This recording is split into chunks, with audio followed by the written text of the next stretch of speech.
we've always had an accelerated enhanced recovery programme, and we've felt that there's been a few patients already that have been very much ready to go home on the first day of surgery.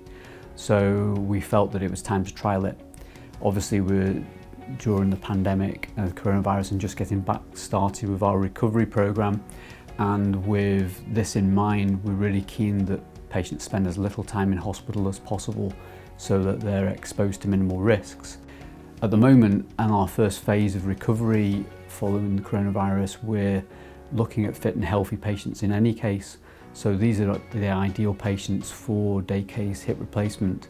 One of the things that particularly the occupational therapists and the physiotherapists found is that they collaborated quite well with this, and rather than seeing them individually and separately, because there's lots of parts of their pathway that overlap, they went in to see the patient together, and they felt that they moved on much more quickly with that process, and there was less duplication.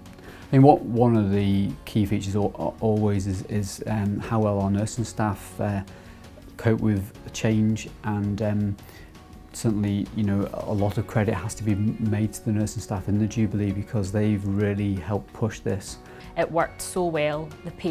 I called the patient the next day just to make sure. It was for our own peace of mind as well. It's something that we're new to doing. So I gave him my phone in the morning just to make sure he was all right. I had seen his wife the night before when I was discharging him, and I think she was probably a little bit nervous, as you can imagine. She was a bit nervous taking him home. So I spoke to her and spoke to him, and they were both delighted at being home. Got a really good sleep in their own bed, had no real issues overnight, and were quite happy with everything that had happened, and felt like their journey was really good and they were happy and they would do it again. So hopefully when I phone the next person, they'll have exactly the same experience and they'll be really happy to be at home.